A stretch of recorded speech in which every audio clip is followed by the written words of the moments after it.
तो नमस्कार दोस्तों, आप सबका एक बार फिर से स्वागत है आपके अपने इस चैनल राधे कृष्णा में। दोस्तों, आप सब जानते हैं मैं आप सबके लिए श्री कृष्ण जी के ऊपर कोई ना कोई कहानी, कोई ना कोई वीडियो आपके लिए ज़रूर लेकर आता हूँ। और आपने एक बार कमेंट भी बहुत सारे किए थे कि कैसे इनको साफ़ कर सकते हैं, अगर इनके ऊपर जो पीला रंग है वो ज़्यादा हो गया है या फिर इनका जो है स्किन जो है ब्लैक सी होने लगी है। तो उसके ऊपर मैंने वीडियो बना दी थी, जिसका लिंक डिस्क्रिप्शन में आप देख सकते हैं उस वीडियो को भी। तो आज की जो हमारी वीडियो है दोस्तों, वो होने वाली है गीता के सार पे। तो चलिए बिना किसी देरी के हम अपनी आज की इस वीडियो को शुरू करते हैं। दोस्तों, वैसे तो सब जानते हैं कि गीता का केवल सार सुनने मात्र से ही जो जीवन है वो तृप्त हो जाता है, क्योंकि इसमें ऐसी बातें लिखी हुई हैं। तो वो जिन लोगों को गीता, भगवद गीता पढ़ने नहीं आती, वो इसको सुन भी सकते हैं। इसको केवल घर में लगा के छोड़ दीजिए और साथ में अपना काम भी करते रहिए, तो आप इसको पूरा समझ सकते हैं। तो चलिए बिना किसी देरी के हम अपनी आज की इस वीडियो को शुरू करते हैं। ओम भगवते वासुदेवाय नमः। गीता का ज्ञान कब तथा किसने, किसको सुनाया, किसने लिखा, कृपया विस्तार से बताएं। श्रीमद् भगवद गीता का ज्ञान श्री कृष्ण जी के शरीर में प्रवेश करके काल भगवान ने अर्जुन को सुनाया। जिस समय कौरव तथा पांडव अपनी संपत्ति अर्थात दिल्ली के राज्य पर अपने अपने हक का दावा करके युद्ध करने के लिए तैयार हो गए थे। दोनों की सेनाएं आमने सामने कुरुक्षेत्र के मैदान में खड़ी थी। अर्जुन ने देखा कि सामने वाली सेना में भीष्म पितामह, गुरु द्रोणाचार्य, रिश्तेदार, कौरव के बच्चे या दामाद, बहनोई, ससुर आदि आदि लड़ने मरने के लिए खड़े हैं। कौरव और पांडव आपस में चचेरे भाई थे। अर्जुन में सागु भाव जागृत हो गया तथा विचार किया कि जिस राज्य को प्राप्त करने के लिए हमें अपने चचेरे भाइयों, भतीजों, दामादों, बहनोइयों, भीष्म पितामह जी तथा गुरु द्रोणाचार्य को मारेंगे, यह भी नहीं पता कि हम कितने दिन संसार में रहेंगे। इसलिए इस प्रकार के प्राप्त राज्य के सुख को अच्छा तो हम भिक्षा मांगकर अपना निर्वाह कर लेंगे, परंतु युद्ध नहीं करेंगे। यह विचार करके अर्जुन ने धनुष बाण हाथ से छोड़ दिया तथा रथ के पिछले भाग में बैठ गया। अर्जुन की ऐसी दशा देखकर श्री कृष्ण बोले, देख ले, सामने किस योद्धा से अपने लड़ना है। अर्जुन ने उत्तर दिया कि हे कृष्ण, मैं किसी कीमत पर भी युद्ध नहीं करूँगा। अपने उद्देश्य तथा जो विचार मन में उठ रहे हैं उनसे भी अवगत कराया। उसी समय श्री कृष्ण जी में काल भगवान प्रवेश कर गया। जैसे प्रेत किसी अन्य व्यक्ति के शरीर में प्रवेश करके बोलता है, ऐसे काल ने भी श्री कृष्ण के शरीर में प्रवेश करके श्रीमद् भगवद गीता का ज्ञान युद्ध करने की प्रेरणा करने के लिए तथा कलयुग में वेदों को जानने वाले व्यक्ति नहीं रहेंगे, इसलिए चारों वेदों का संक्षिप्त वर्णन व सारांश किया। श्री कृष्ण को तो पता नहीं था कि मैंने क्या बोला था। ब्रह्मा कुमारी पंथ वाले इसी काल ब्रह्मा को निराकार शिव बाबा कहते हैं। तो उनका भी कहना है कि गीता का ज्ञान शिव बाबा ने किसी वृद्ध के शरीर में प्रवेश करके बोला था।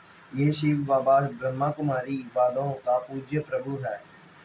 कुछ वर्षों के बाद वेदव्यास ऋषि ने इस अमृत ज्ञान को संस्कृत भाषा में देवनागरी लिपि में लिखा। बाद में अनुवादों ने अपनी बुद्धि के अनुसार इस पवित्र ग्रंथ का हिंदी तथा अन्य भाषाओं में अनुवाद किया, जो वर्तमान में गीता प्रेस, गोरखपुर, यूपी में प्रकाशित किया जा रहा है। उसकी फोटोकॉपियाँ इसी पुस्तक के पृष्ठ 176 से 129 तक लगी हैं। प्रश्न: आज सन 2023 तक तो ये सुनने में आया है कि गीता का ज्ञान अमृत है। और वह कृष्ण ने बोला, आपने बताया कि श्री कृष्ण के शरीर में प्रवेश काल ने किया और वह उसका पूर्ण ज्ञान दिया। कोई प्रमाण बताएं। उत्तर: आपको ढेर सारे प्रमाण देते हैं जिनसे स्वसिद्ध हो जाता है कि गीता शास्त्र का ज्ञान काल ने कहा। सर्वप्रथम गीता ने ही प्रमाणित करता हूँ। प्रश्न: गीता अध्याय 10 में जब गीता ज्ञानदाता ने अपना विराट रूप लिया तो अर्जुन कांपने लगा, भयभीत हो गया। यहाँ पर यह बताना भी अनिवार्य है कि अर्जुन का साला श्री कृष्ण था, क्योंकि श्री कृष्ण की बहन सुभद्रा का विवाह अर्जुन से हुआ था। गीता ज्ञान दाता ने जिस समय अपना भयंकर विराट रूप दिखाया तो 1000 भुजाओं वाला था। तब अर्जुन ने पूछा कि हे देव, आप कौन हो? हे श्रावणभु, मैं भयभीत हूँ, आपके इस रूप को सहन नहीं कर पा रहा हूँ। विचारो पाठक जन, क्या हम अपने साले से पूछेंगे कि हे अनुभाव महानुभाव, बताइए आप कौन हैं? नहीं। एक समय एक व्यक्ति में प्रेत बोलने लगा। साथ बैठे व्यक्ति ने पूछा, आप कौन बोल रहे हो? उत्तर मिला कि मैं तेरा मामा बोल रहा हूँ, मैं दुर्घटना में मारा गया था। क्या हम अपने भाइयों को नहीं जानते? ठीक इसी प्रकार श्री कृष्ण में काल बोल रहा था।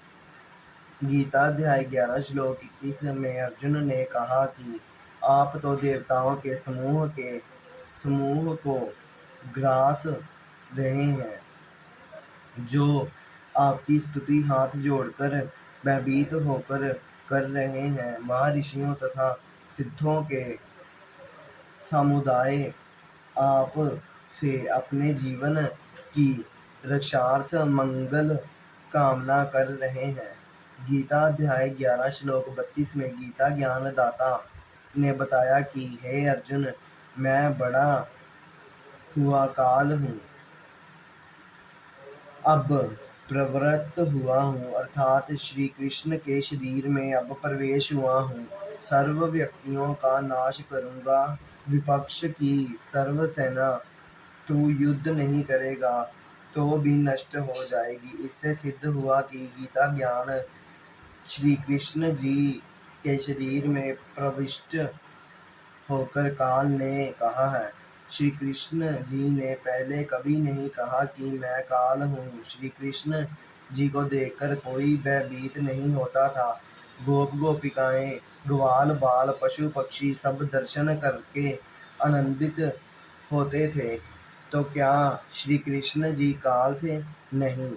इसलिए गीता ज्ञान दाता काल है, जिसने श्री कृष्ण जी के शरीर में प्रवेश करके गीता शास्त्र का ज्ञान दिया। प्रमाण तीसरा, गीता अध्याय 11 श्लोक 47 में गीता ज्ञान दाता ने कहा कि हे अर्जुन, मैंने प्रसन्न होकर अपनी शक्ति से तेरी दिव्य दृष्टि देखकर ये विराट रूप दिखाया है। ये विराट रूप तेरे अतिरिक्त पहले किसी ने नहीं देखा है। विचारणीय विषय।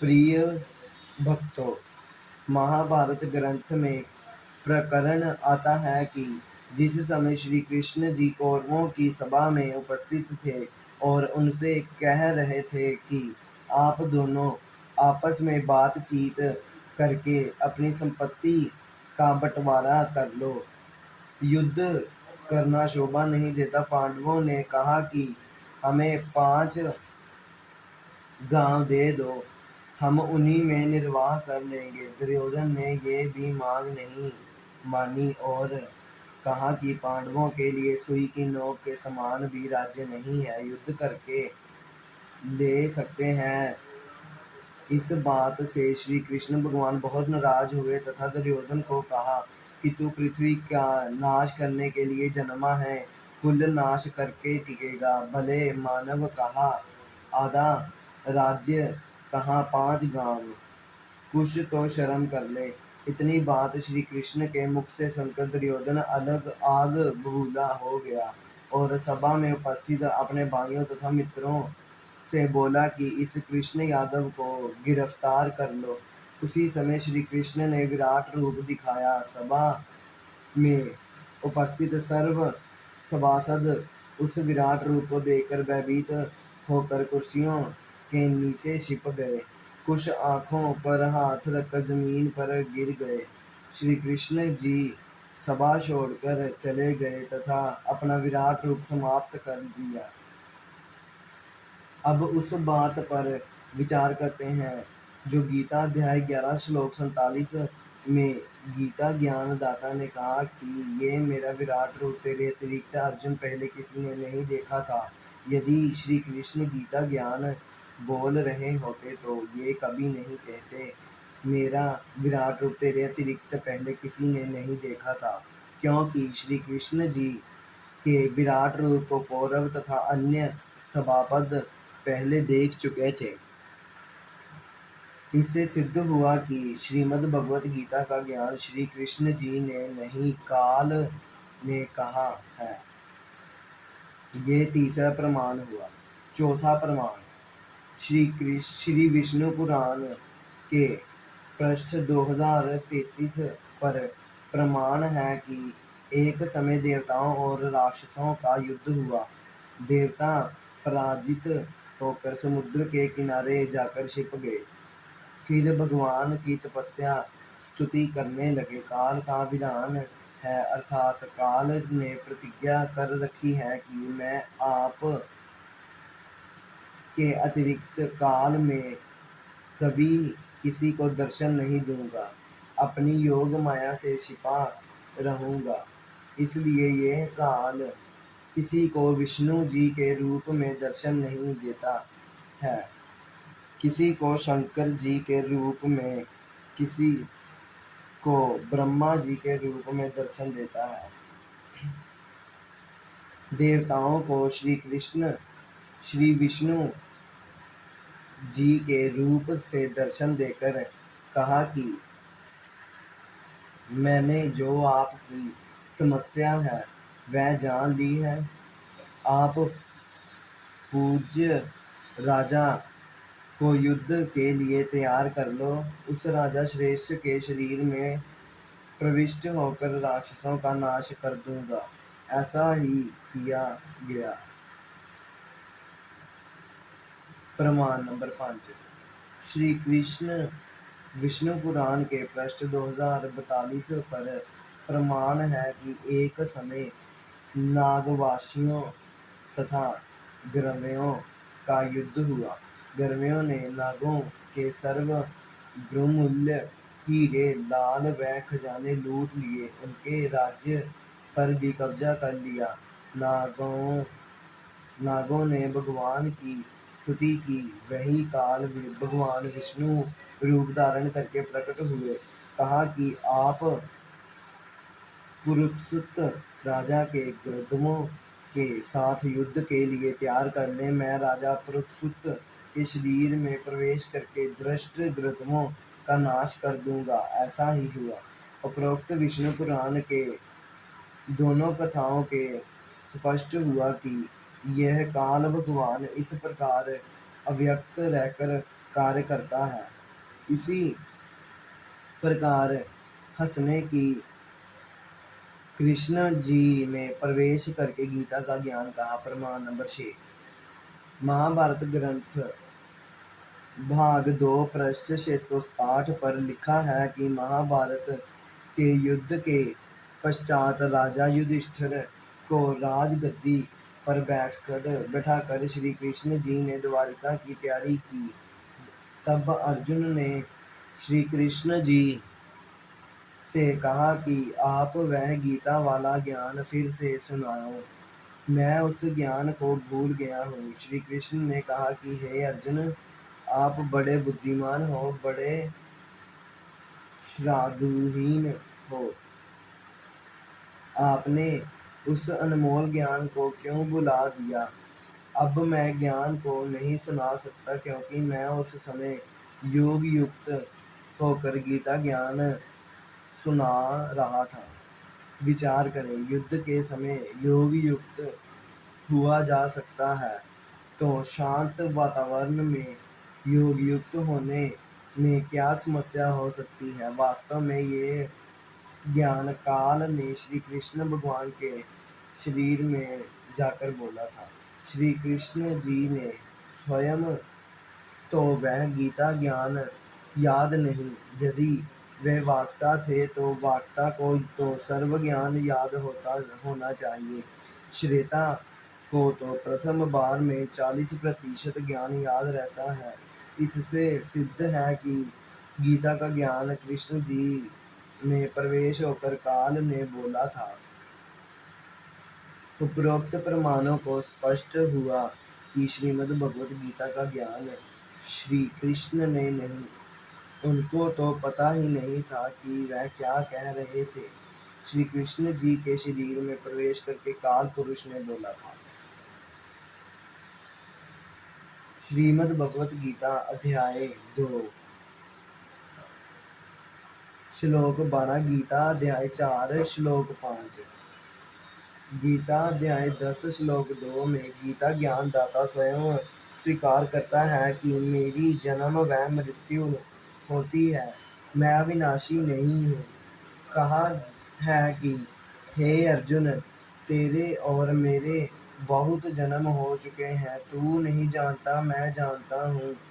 तू, मैं और ये राजा लोग व सैनिक पहले भी थे, आगे भी होंगे। वह ना जान कि हम केवल वर्तमान में ही हैं।